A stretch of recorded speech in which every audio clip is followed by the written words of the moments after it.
kina good morning or good afternoon sa tanandang mga technician. May gamay kaming exercise sa mga technician sa bayan sa TG Media Player. May issue tong duwam, may issue tong dalawang player na to.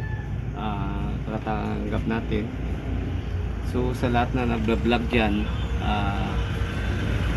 mayroon naman nagba-vlog na marunong talaga, mayroon naman na nagba-vlog na nagpapamagunong. So sa tagal-tagal na natin dito sa kabawang ito, mga almost 20 or something to work this electronic gadget. So may konti kaming isi-share kung makakapulot kayo nito ng aral. Ito yung tier na sabi ng may-ari ay wala daw sira tong hard disk na to. Wala lang siyang display. Ito, pinabit ko na, no?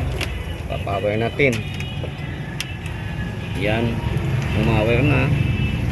Papower natin itong TV. Yan, nagpower na din. So talagang walang display talaga, walang lumalabas na TG Media Player. So itong sa kabila, tinanggal ko ng video, ilalagay natin dito. Ang issue naman ito ay sira yung hard drive.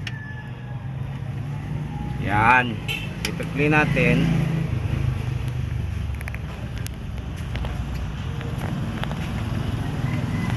Yan, lumabas yung display niya na TG boot process. So gaganyan lang sa hindi siya boot magpa-play kasi siya yung hard drive niya. So ang gawin natin, kunin natin itong hard drive nito, ito try natin kung gagana ba. Patayin natin muna to. Ang issue nito is sira yung hard drive niya, sabi ng may-ari. So ito na wala daw yung display nito. So sa part 2 o magka-part 2, i-try natin itong aayusin. So muna ito muna i-try natin.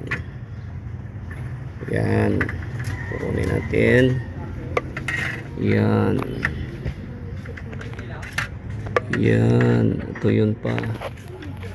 So by the way, yung YouTube TV channel namin, Bal ang Juban, kapatid ko yung nagbibideo ngayon. Yan si Bal, ako po si Juban. Kasi magkapantay lang kami ng pangalan niya kasi Dayon yun. Yan, lagay na natin. Yan. So yan, lumabas na yung display. Yan, wala pa rin, nagbobot pa rin. So sa akin lang ay nakita ko dito yung kwan dito, 128 ito yung nakalagay na plus IC nya, 128. Yan, 128 yung nakalagay. So pag hindi nyo pinalitan ng ganyan na 128 din yung program yan, hindi talaga gagana yan. So nakahanap na ako ng ano niya, ng kukunan ng kwan na sibunad dun sa ano, o tatry natin kung gagana talaga. Yan po ang ano niya, ang size niya ay nasa 64 lang. So yan ang dahilan na hindi siya maaaring mag-play, kasi iba yung nakaset dito sa hard drive at sa board. So gawin natin, kukunin natin, nahanap tayo ng 128. Hindi tayo babaklas dito kasi bubuhayin natin. Binubunot na yung size. So wala tayong 128 dyan siguro. 64 to, hanap tayo ng magkukunan na bubunutin na natin. Yan, ayan. So tingnan mo, tingnan mo na 32 yan, 64 yan. Sige na, basta 64 yan. Kasi ano eh, maliit yung ano niya. Una ng ano, ng 128, hahanap tayo sa iba. 128. So, yan, 128 yan, 128. So, po, ibabaklasin natin yan. Ayan.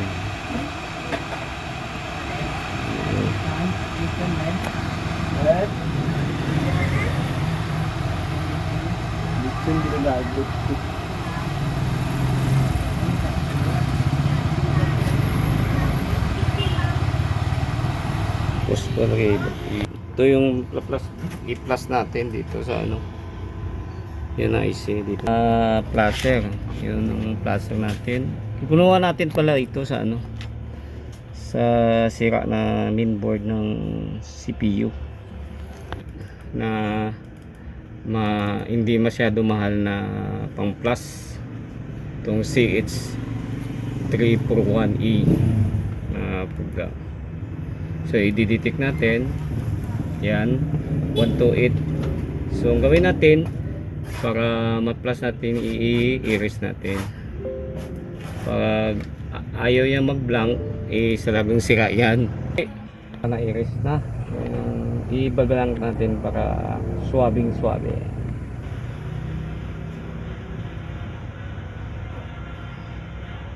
Hintayin na natin mag-blank yung plus IC. Pag hindi yan na blank, hindi yan tatabako, hindi yan maaaring gumana pag hindi naka-blank. Dito kasi binigay din sa atin to dito sa mga kilala natin. Ito po yung 3G nga 1TB TG1000 na bin. So ilagay natin. Nilagay natin sa mga kakilala natin, ginawa natin yan, i-try natin kung gagana talaga. I-write natin yan. So maghihintay tayo ng ilang minuto. So magpo-post muna yung a few moments later. tapos na po yung program natin yan, 100. So kunin natin dito yan, nakabit na natin. Tingnan ano na yan, mahirap ikabit.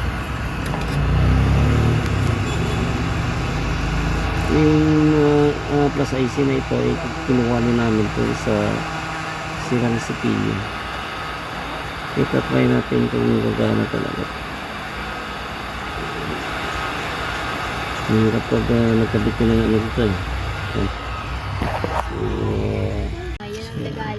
Ito, ganito yung dari na unit ha. Baka sabihin nyo yan isang unit ha. Yan. Ilagay natin. Kanina hindi ito kumagana eh. Ang 1 terabyte ito. So pinalitan natin ng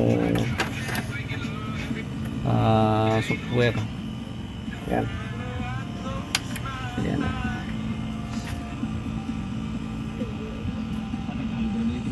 Yan. Yan. Gumana. Parang wala din ah.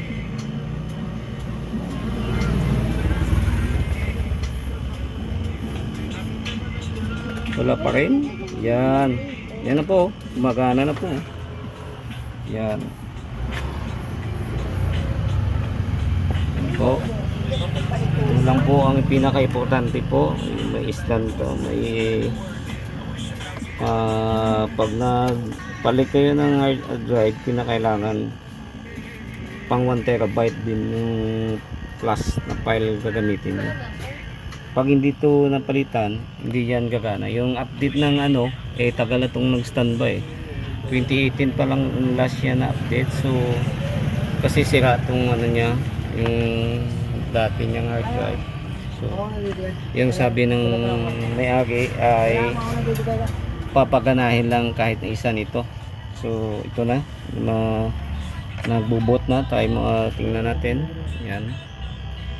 Yan, lapit na. So try natin kung gagana talaga. Itong isang player, baka sabihin niyo yung yan, gumana na. So, yan. Ito yung player na kanina, isa. yung walang DSP. So yan, successful tayo.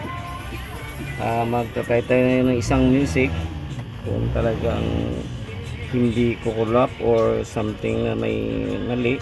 Yan gumana talaga, no? 100% gumana. May bayan tayo dito si-share ng video natin, saka sa part 2 baka maka-part 2 tayo, i-repair natin to. So sa lahat na may kunting napupulat na alag, salamat po at magandang araw sa atin.